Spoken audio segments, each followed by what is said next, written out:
بسم الله الرحمن الرحيم. السلام عليكم ورحمة الله وبركاته. إن الحمد لله نحمده ونستعينه ونستغفره ونعوذ بالله من شرور أنفسنا ومن سيئات أعمالنا. من يهده الله فلا مضل له ومن يضلل فلا هادي له. وأشهد أن لا إله إلا الله وحده لا شريك له وأشهد أن محمدا عبده ورسوله صلى الله عليه وعلى آله وأصحابه والتابعين وتابع التابعين ومن تبعهم بإحسان إلى يوم الدين. يا أيها الذين آمنوا اتقوا الله حق تقاته ولا تموتن إلا وأنتم مسلمون. يا أيها الناس اتقوا ربكم الذي خلقكم من نفس واحدة وخلق منها زوجها وبث منهما رجالا كثيرا ونساء واتقوا الله الذي تساءلون به والأرحام إن الله كان عليكم رقيبا. يا أيها الذين آمنوا اتقوا الله وقولوا قولا سديدا يصلح لكم أعمالكم ويغفر لكم ذنوبكم ومن يطع الله ورسوله فقد فاز فوزا عظيما. أما بعد فإن خير الحديث كتاب الله وخير الهدي هدي محمد صلى الله عليه وعلى آله وسلم وشر الأمور محدثاتها فإن كل محدثة بدعة وكل بدعة ضلالة وكل ضلالة في النار. Ikhwani fi din, a'azakumullah. Masih kita membaca tentang sejarah rencana Abraha untuk menghancurkan Ka'bah.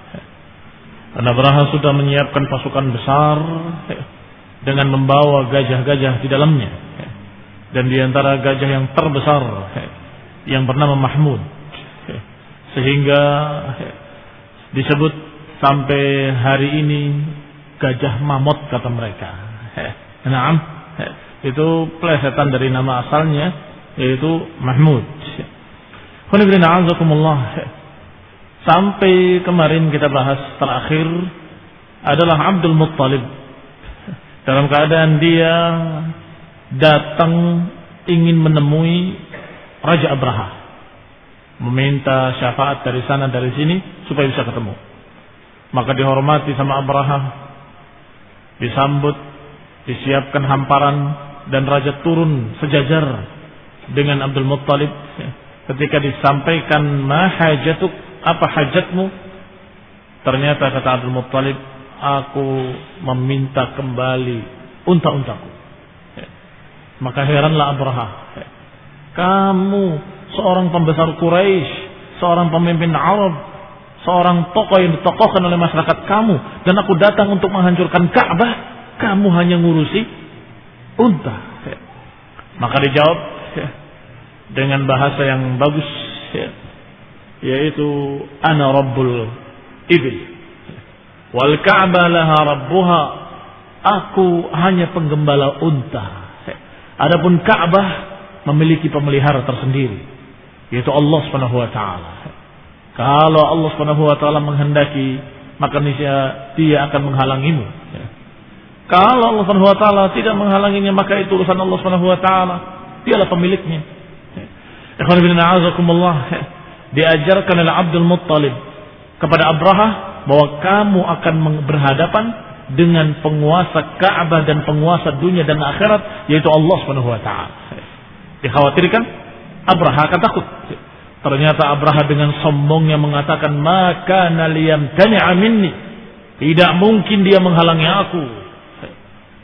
Demikian kata Abraha. Faqala, maka berkata Abdul Muttalib, anta wa dzalik, atau anta wa sya'nuk, engkau dan urusanmu, terserah. Aku meminta untaku kembali. Wa radda Abraha ala Abdul Muttalib al-ibil allati asaba lahu. Maka Abraha pun mengembalikan unta-unta yang dirampas dari Abdul Muttalib. Wa ansarafa Abdul Muttalib ila Quraisy fa akhbarahum al-khabar. Maka Abdul Muttalib kembali dengan membawa unta-untanya sambil mengkhabarkan kepada orang-orang Quraisy berita dari Abraha, bahwa Abraha bersikeras akan menghancurkan Ka'bah dan kalian gak akan mampu melawannya karena ini tentara besar, maka biarkanlah, pasrahkan kepada Allah Subhanahu wa taala. Wa amarahum bil khuruj. Maka Abdul Muttalib memerintahkan anak buahnya dan seluruh orang-orang Quraisy untuk keluar dari Mekah. Wa taharruz fi sya'afil jibal. Diperintahkan untuk menghindar dan berlindung di bukit-bukit dan di celah-celah gunung.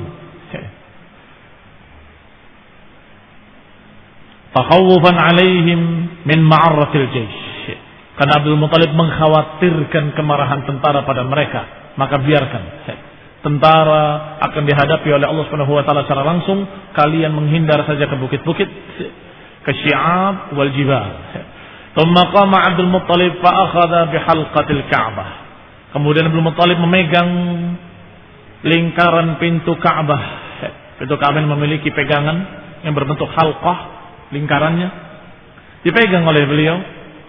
Wa qama ma'ahu nafarun min Quraisy. Dan juga berdiri bersamanya beberapa orang dari Quraisy. Sama-sama berdoa kepada Allah Subhanahu wa taala. Demikianlah keadaan jahiliyah. Mereka kalau dalam keadaan susah, mereka berdoa pada Allah Subhanahu wa taala. Kalau dalam keadaan gembira, kembali mereka kepada berhala-berhalanya. Demikian sebagaimana disebutkan dalam Al-Qur'an dalam banyak ayatnya. Kalau mereka dalam keadaan kesusahan, mereka berdoa pada Allah Subhanahu wa taala mukhlishan lahu din. Tetapi ketika anjahum minal bahr, ketika diselamatkan dari lautan, maka mereka idahum yusyrikun, kata Allah, mereka kembali berbuat kesyirikan. Maka sini dikisahkan bahwa mereka berdoa, dan berdoanya kepada Allah Subhanahu wa taala karena mereka memiliki sedikit pengetahuan bahwa Tuhan-Tuhan yang lain Tuhan-Tuhan kecil, kalau Tuhan yang besar yang Maha mengabulkan doa adalah Allah Subhanahu wa taala. Demikian kesyirikan mereka, sehingga mereka berdoanya kepada Allah Subhanahu wa taala. Wa yastansirunahu ala Abraha wa jundihi, meminta pertolongan terhadap Abraha dan tentaranya. Faqala Abdul Muttalib, maka berkatalah Abdul Muttalib, wa huwa akhidun bihalqati babil Ka'bah, berdoa sambil bergelayutan di pegangan pintu Ka'bah, menyatakan lahumma dari Allahumma, lahumma innal 'abda yamna'u rahlahu famna' hilalahu aw hilalaka la yaghlibanna salibuhum wa mihaluhum ghadwan mihalak in kunta tarikahum wa qiblatana fa amrun ma badalak. Dikatakan pada Allah Subhanahu wa taala dalam doanya, lahumma innal 'abda yamna' rahlahu famna' hilalak. Wahai Allah, sesungguhnya hambamu dalam keadaan yamna' rahlahu, terhalang dia pasukannya, maka halangilah mereka pasukan mereka. La yaghlibanna salibuhum, jangan sampai salib-salib mereka mengalahkan agamamu. Ghadwan mihalak, di pagi ini jangan sampai mereka mengalahkan agamamu. In kunta tarikahum wa qiblatana, kalau engkau membiarkan mereka dan membiarkan kiblat kami dihancurkan, fa amrun ma badalak, maka itu urusan milik engkau. Yani kalau engkau menghalangi, maka itu engkau yang menghalanginya, dan kalau engkau membiarkannya, maka itu milik engkau. Fa'arsala Abdul Muttalib halqata babil Ka'bah, kemudian dia melepaskan pegangannya terhadap gagang pintu tadi yang berbentuk lingkaran. Wantalaqa huwa wa man ma'ahu, dan berangkatlah dia dan bersamanya orang-orang Quraisy ila sya'afil jibal, kembali ke puncak-puncak gunung, ke bukit-bukit. Fataharrazu fiha yantazirun, mereka menunggu di sana dalam keadaan melihat dari atas apa yang terjadi pada Abraha. Ma Abrahatu fa'ilun bi Makkah, apa yang dilakukan oleh Abraha terhadap Ka'bah, dan apa yang akan dilakukan Allah Subhanahu wa taala kepada mereka ketika masuk nanti. Maka mereka menonton dari puncak-puncak bukit. Falamma asbaha, maka ketika pagi harinya, Abraha tahayya lidukhuli Makkah, bersiap-siap untuk masuk ke Mekah dengan pasukannya. Wa hayya'a fiyalah, dan mempersiapkan fiyalah. Fiyalah bentuk jamak dari fil, dan fil adalah gajah-gajah. mempersiapkan pula gajah-gajah. Wa'abba jaishahu, dan menyiapkan tentaranya. Wa kana ismul fil mahmudan, dan nama filnya adalah Mahmud. Wa Abrahah mujmi'un li hadmil bait, dan Abrahah betul-betul mujmi'. Mujmi' itu artinya tekadnya bulat untuk menghancurkan Ka'bah. Sekali lagi, dia menghancurkan Ka'bah bukan karena agamanya, bukan karena ikhlas untuk Tuhannya, karena Tuhan yang dia yakini adalah Tuhan yang memiliki Ka'bah. Sama. Karena orang-orang Nasrani juga menyembah Allah Subhanahu wa taala. Hanya saja mereka mempertuhankan Nabi Isa dan mempertuhankan ibunya Isa sebagai Tuhan ibu, Tuhan anak. Tetapi mereka kenal Allah Subhanahu wa taala. Maka bukan karena itu Abrahah karena ingin memuaskan, Abrahah yang menghancurkan Ka'bah karena ingin memuaskan bosnya dari manusia yang bernama Kaisar, atau dijuluki dengan Kaisar Rum, Kaisar Romawi. Di sini tidak disebutkan, tapi disebutkan dalam kitab yang aslinya, kitab Sirah Ibnu Hisham. Di sana ketika Abrahah membunuh raja dia, pimpinan dia, itu membuat Kaisar marah. Sampai Kaisar menyebutkan satu sumpah, demi Allah, aku tidak akan menginjak tanah Yaman hingga aku membunuh Abrahah. Maka kata Abrahah mendengar berita itu, siapkan tanah sebelum aku memukul tutup kepala, helmnya orang-orang Romawi apa namanya? Nah, topi bajanya, topi besinya. Sebelum aku memecahkan topi besinya, Abrahah, maksudnya membunuh Abrahah. Abrahah tahu Kaisar kalau sudah bersumpah tidak akan bisa dibatalkan.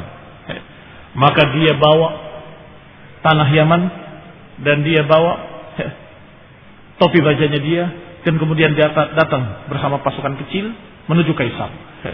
Dan kemudian menyatakan dengan maafnya, kemudian sujud. Mereka sujud kepada rajanya, sujud dan tidak mengangkat kepalanya sampai tunggu perintah dari Kaisar.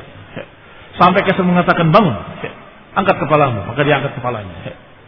Aku minta maaf atas apa yang aku lakukan kepada pimpinanku, karena dia begini dan begitu. Dan aku menghormati sumpahmu wahai Tuan Raja. Aku membawakan topi bajaku agar kau pecahkan. Kemudian aku bawakan tanah Yaman agar engkau menginjaknya. Karena engkau telah bersumpah tidak akan menginjak tanah Yaman sampai memecahkan topi bajaku. Ini topi baja. Dan ini tanahnya. Aku mohon maaf. Dan aku sudah siapkan pasukan yang besar untuk memindahkan kiblatnya orang-orang Arab ke Yaman. Dan aku sudah bangunkan untukmu satu gereja terbesar yang tidak pernah ada gereja sebesar itu, yang tidak ada gereja yang dibangun sebesar itu untuk raja lain kecuali engkau, untukmu. Jadi dia bangun gereja besar untuk kaisarnya, dan dia ingin memalingkan kiblatnya orang-orang Arab ke Yaman juga untuk keridhaan rajanya. Itu Abraham. Sehingga raja mengampuni, dan kemudian dia menunaikan sumpahnya, mematahkan topi bajanya, dan kemudian menginjak tanahnya. Abrahamnya tetap hidup.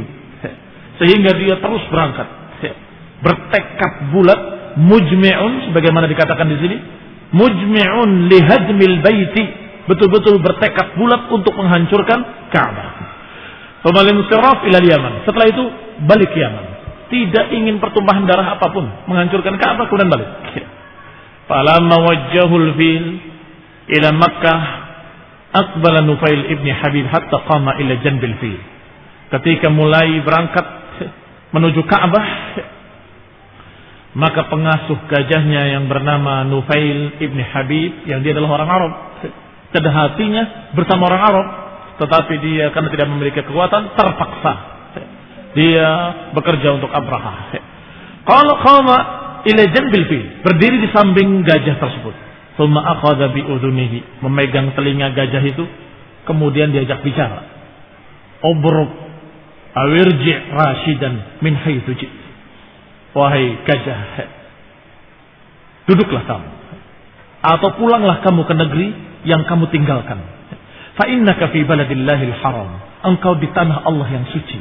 Di tanah Allah yang suci. Thumma arsala udunahu fayabrukul fi. Kemudian dibiarkan oleh Nufail. Ternyata gajah itu duduk, tidak mau pergi. Wa kharaja Nufail yastaddu hatta asmada fil jabal. Dan keluarlah Nufail lari sampai di pinggir gunung. Wa darabul fil yaquma fa aba. Maka mereka semua berupaya untuk memukul gajah itu dengan cambuk agar berangkat, tetap tidak mau bergerak. Dipukul, didorong, diperbuat segala macam apa yang mereka mampu. Para pengasuh-pengasuh gajah itu, para pawang-pawang gajahnya, tetap darabu ra'sahu bitubruzain. Bahkan kepala gajah itu dipukul dengan besi. Tubruzain itu seperti tongkat besi. Tidak bergerak, tetap duduk gajahnya. Fa'adkhalu mahajin lahum fi miraqihi fayazghuhu biha fa'adha. Sampai dia masukkan berbagai macam sesuatu yang melukai, seperti karapan sapi di Madura, dilukai kemudian dikasih sesuatu yang membuat perih supaya lari, tetap tidak bergerak. Fawajjahuhu raji'an ila Yaman. Maka pawang-pawang itu berupaya untuk ngetes ini memang tidak bisa bergerak atau dia tidak mau. Coba dites ke arah lain. Ternyata ketika dihalau ke arah lain, bukan hanya bisa yuharwil, faqama yuharwil. Maka gajah itu berdiri dan berlari, bukan hanya jalan. Berlari-lari itu kecil dikatakan yuharwil. Wawajjahu ila Syam, diarahkan ke Syam. Fafa'ala mithla dzalik, juga dia qama yuharwil, berdiri dan berlari-lari gajah itu. Diarahkan ke Yaman, berlari-lari, diarahkan ke Syam, berlari-lari, diarahkan ke arah-arah lain dalam keadaan semangat dan berlari-lari kecil. Wa wajhahu ila al-Ka'bah. Ketika sudah mulai berlari kecil, dibelokkan ke Ka'bah. Tiba-tiba ya duduk lagi gajah itu. Mendekam lagi. Fa arsalallahu ta'ala. Begitu seterusnya, setiap diarahkan ke arah lain, berdiri, lari. Ketika diarahkan ke Ka'bah, duduk. Diarahkan ke arah lain, berdiri, lari. Diarahkan ke Ka'bah, duduk lagi. Sampai-sampai mereka demikian keadaannya hingga Allah Subhanahu wa taala mengirimkan burung-burung minal bahri, dari arah laut. Amsalul khatatif wal balsan, seperti burung-burung laut yang berwarna hitam, burung-burung penyambar. Ma kulli ta'irin minha salasatu ahjarin. Masing-masing burung membawa 3 batu di 2 kakinya dan 1 di paruhnya. Hajarun fi manqaihi, 1 batu di paruhnya, wa hajrani fi rijlaihi, dan 2 batu di 2 kakinya. Amsalul hamsi wal adas, seperti biji-biji jagung atau biji-biji adas. La tusibu minhum ahadan illa halak. Tidak seorang pun terkena batu itu kemudian langsung binasa. Langsung binasa artinya bukan penyakit. Kalau penyakit, binasanya berproses. Tidak seperti apa yang dikatakan oleh Haikal dalam bukunya Hayat Muhammad sallallahu alaihi wasallam, yang bakhil dalam mengucapkan sallallahu alaihi wasallam. Di awalnya tidak disebut, di tengahnya tidak disebut, di akhirnya sampai akhir baru ternyata dia adalah Rasulullah sallallahu baru sallallahu alaihi wasallam. Kata dia, sengaja aku berbuat demikian agar mengesankan bahwa ini orang biasa yang hebat.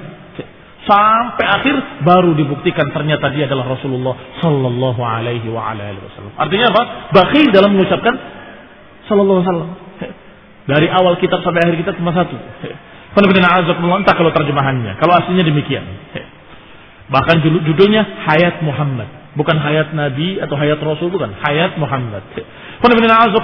Di sana dia menyatakan bahwasanya aku akan membahas dengan cara-cara barat yang ilmiah. Apa cara-cara barat yang ilmiah? Bahwa burung-burung tadi membawa penyakit, akhirnya mereka kena penyakit kusta, kena penyakit, akhirnya mati. Apakah berproses atau tidak berproses? Kalau sakit dia berproses. Tetapi ini dikatakan ketika kena langsung binasa. Walaysa kulluhum asabat, tapi tidak semuanya kena, tidak semua kena batu. Wa kharaju haribina yabtadiruna at-tariq alladhi minhu ja'u. maka yang kena binasa, yang tidak kena lari semuanya ke arah mereka datang. Ke arah mereka datang dari mana? Mereka kembali. Yatasaqatuna bikulli tariq, maka mereka berjatuhan di setiap jalan, berserakan di setiap jalan. Wa yahlakuna bikulli mahlak, dan mereka binasa di setiap tempat. Kullu minhal ala kulli manhalin wa usiba Abraha fi jasadihi famat. Abraha pun terkena di badannya dan Abraha pun mati ketika itu. Demikian Allah perlakukan pada mereka.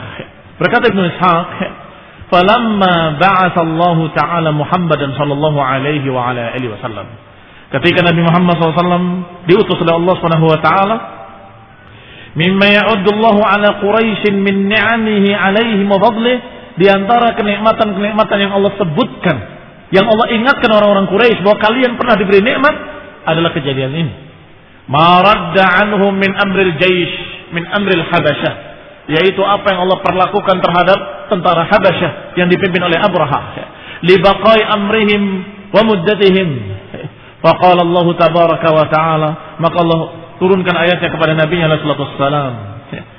Alam tara kaifa fa'ala rabbuka bi ashabil fil, alam yaj'al kaydahum fi tadlil, wa arsala 'alaihim tayran ababil tarmihim bihijaratin min sijil faj'alahum ka'asfin ma'kul. Kata Allah, tidakkah engkau melihat bagaimana Allah perlakukan terhadap tentara bergajah?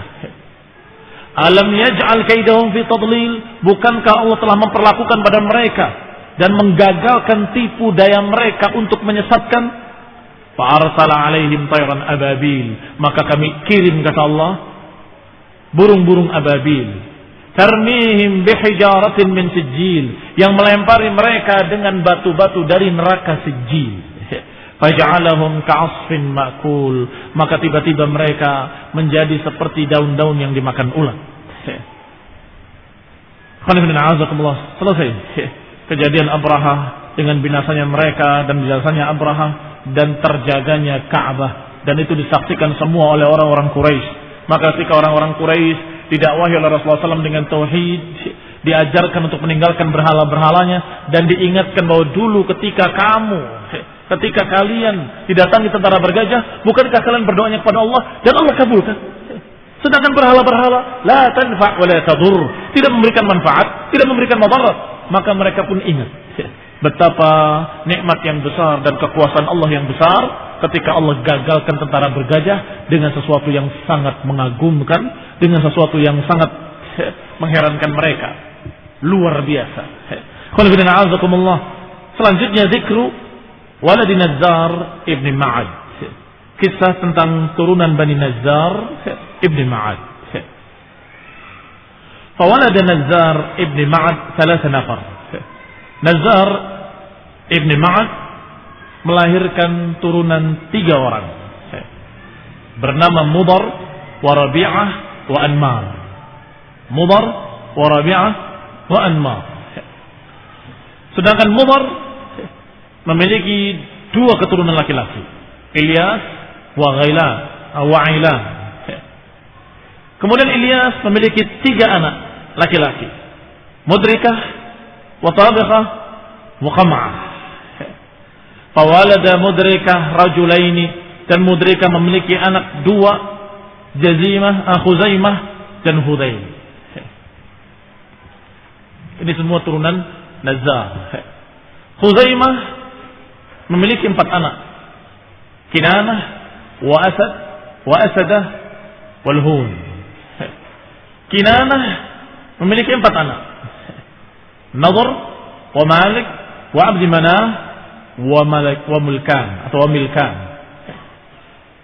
An-Nadhr memiliki anak 2, Malik wa Yakhlud. Sedangkan Malik ibni Nadhr Fihr ibni Malik. Fawalada Malik ibni Nadhr fahuwa ibni Malik. Fawalada Fihr 4 nafar.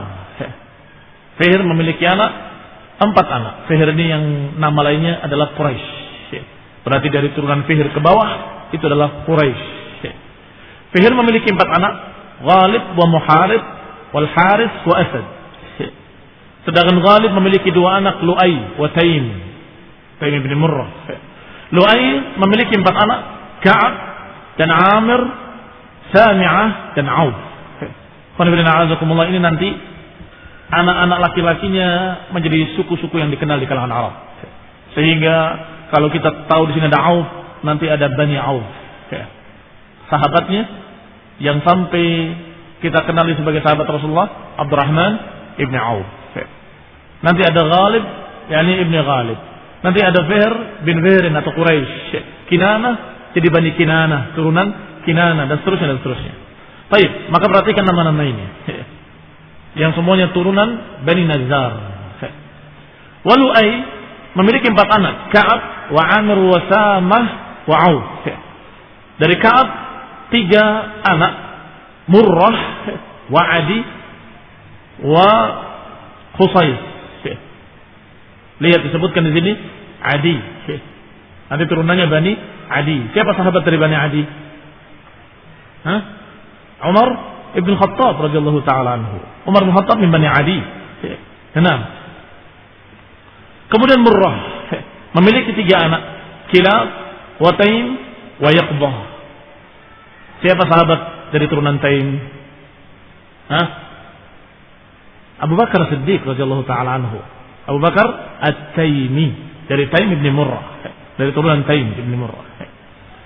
Kemudian Kilab memiliki rajulain, memiliki 2 anak, Qusay wa Zuhrah. Zuhrah Bani Zuhri. Qusay memiliki 4 anak, Abdul Manaf wa Abdul Dar wa Abdul Uzza wa Abdul Qusay. Fawalada Abdul Manaf memiliki 4 anak, Hashim wa Abdul Syams wal Muttalib wa Nufail wa Naufal. 6. Siapa dari Bani Hashim?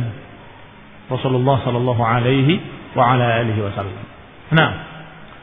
Aulad Abdul Muttalib bin Hashim, anak-anaknya Al-Muttalib ibn Hashim. Qala Ibn Hisham, fawalada Abdul Muttalib ibn Hashim 10. Maka Abdul Muttalib ibn Hashim memiliki 10 anak. Yang 6-nya perempuan. Kemudian yang 4-nya laki-laki. Abbas wa Hamzah wa Abdullah wa Abu Talib wa Zubair wal Harith wa Hajlan al-Muqawim wa Dararan wa Aba Lahab wa ismuhu Abdul Uzza. Nah, siapa sahabat dari kalangan Abdul Muttalib? Disebut namanya di sini. Abbas bin Abdul Muttalib. Kenapa Hamzah aydan mengalami masa Islam. Kemudian Abu Talib sampai matinya tidak sempat masuk Islam. Kemudian Zubair wal Haris wa Hajlan wal Qawim wa Dararan wa Abu Lahab. Wasmuhu Abdul Uzza. Abu Lahab namanya Abdul Uzza, dijuluki secara langsung oleh Allah Subhanahu wa taala, tabbat yada Abi Lahab wa tab. Wa Safiyah wa Ummu Hakim wal Bayda wa Atikah wa Umayyah wa Arwa wa Barrah. Wa daru Rasulullah. Sekarang keluarga Rasulullah SAW. Setelah kita tahu Abdul Muttalib memiliki 10 anak, 6-nya perempuan. Kemudian walada Abdullah ibni Abdul Muttalib. Perhatikan di antara anak-anak Abdul Muttalib ada yang bernama Abdullah yang dikurung. Kalau cetakannya sama. Itulah Abdullah yang akan memiliki anak nantinya, Muhammad sallallahu alaihi wa ala alihi wasallam. Maka fawalada Abdullah bin Abdul Muttalib Rasulullah. Maka Abdullah anaknya Abdul Muttalib melahirkan Rasulullah sallallahu alaihi wa ala alihi wasallam, sayyidu waladi Adam. Sayyidnya, tokohnya seluruh anak Adam. Muhammad ibn Abdullah ibn Abdul Muttalib salawatullahi wa salamuhu wa rahmatuhu wa barakatuhu alaihi wa ala alihi wasallam. Adapun ibunya Aminah binti Wahab ibni Abdi Manaf ibni Zuhrah ibni Kilab ibni Murrah ibni Ka'ab ibni Lu'ay ibni Ghalib ibni Fihr ibni Malik ibni Nadhr. Berarti bertemu nasabnya dengan Abdullah di mana? Istrinya adalah Aminah binti Wahab ibni Abdi Manaf. ibni Zuhrah. Di Abi Manaf sudah ketemu. Nah, karena di sini Abdullah ibni Abdul Muttalib ibni Hashim ibni Abdi Manaf. Baik. Wa ummuha, ke atasnya tentunya sama. Wa ummuha Barrah. Berarti neneknya Nabi. Ibunya Nabi, ibunya Aminah. Ummuha Barrah binti Abdul Uzza. Barrah ibn Abdul Uzza ibni Uthman ibni Abdiddar ibni Qusay ibni Kilab ibni Murrah ibni Kab ibni Lu'ay ibni Ghalib ibni Fihr ibni Malik ibni Nadhr. Fa Rasulullah sallallahu alaihi wa ala alihi wasallam ashrafu waladi Adam hasaban wa nasaban wa afdaluhum nasaban. Maka Rasulullah SAW adalah seorang yang paling mulia dari bangsa yang paling mulia, dari turunan yang paling mulia, dari kanan kirinya, bukan hanya dari bapaknya dan dari ibunya, sama-sama Quraisy dan sama-sama turunan orang-orang yang terhormat, orang-orang yang di masa jahiliyah tidak mau berzina. Dikatakan oleh para ulama, bahkan oleh Ibnu Hisham, bahwa Rasulullah SAW tidak pernah dilahirkan dari zina. Apa maknanya tidak pernah dilahirkan dari zina? Bukankah beliau sallallahu alaihi wasallam dilahirkan cuma sekali? Kok dikatakan tidak pernah dilahirkan dari zina? Maksudnya beliau lahir dengan mulia dari bapak ibu yang mulia. Mulia dalam arti nasab ya. Kita nggak bicara agama. Artinya bukan zina, dari nikah yang sah. Juga kakeknya sampai ke atas tidak pernah calon nabi ini lahir dari zina, nggak pernah. Selalu dengan nikah yang syar'i. Walaupun waktu itu jahiliyah, dikatakan oleh Aisyah radhiyallahu taala anha dalam riwayat yang sahih dalam bab nikah, bahwasanya pernikahan zaman jahiliyah ada 4. Satu adalah seorang wanita yang memasang bendera di rumahnya, yang siapa saja boleh datang, laki-laki hidung belang, yang kemudian kalau dia hamil maka dipanggil semua pelanggan-pelanggannya dan ditunjuk oleh seorang penengah. Penengahnya adalah tukang sihir atau tukang ramal. Ini bapaknya adalah kamu, maka anaknya dinasabkan kepada fulan. Kemudian yang kedua adalah pernikahan hanya sekedar dia memilih beberapa orang laki-laki, kemudian boleh laki-laki itu untuk zina dengannya. Laki-laki lain tidak boleh. Kalau yang tadi lebih merdeka.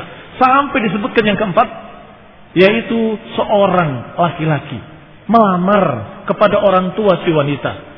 Ketika dibolehkan maka dinikahkan. Ini yang kemudian di zaman Islam disetujui atau ditakrir. Berarti pernikahan seperti itu sudah ada zaman jahiliyah. Dan Rasulullah SAW dilahirkan dari pernikahan yang seperti itu. Pernikahan yang seperti pernikahan yang syar'i. Maka min qibali abihi wa min qibali ummihi adalah nasab tayyib, nasab yang bagus, turunan yang baik. Sallallahu alaihi wa ala alihi wasallam. Wa syarrafa wa karrama wa majjada wa 'azzama. Maka Rasulullah sallallahu alaihi wasallam dimuliakan oleh Allah, ditinggikan oleh Allah, dihormati oleh, dijadikan terhormat oleh Allah Subhanahu wa taala dan diagungkan oleh Allah Subhanahu wa taala. Dibesarkan. Ini Rasulullah sallallahu alaihi wa ala alihi wasallam. Demikianlah disebutkan tokoh-tokoh Quraisy ke atas yang nantinya mereka dijuluki sebagai nama-nama kabilah, sehingga kita akan kenal Bani Adi, Bani Abdul Uzza, Bani Abdi Manaf, Bani Umayyah atau Bani Khalaf atau Bani Auf dan seterusnya. Maka itu semuanya dari turunan Bani Nazzar. Kita akan lanjutkan insyaallah tentang penggalian sumur Zam-Zam di zaman sebelum kenabian Rasulullah sallallahu alaihi wasallam.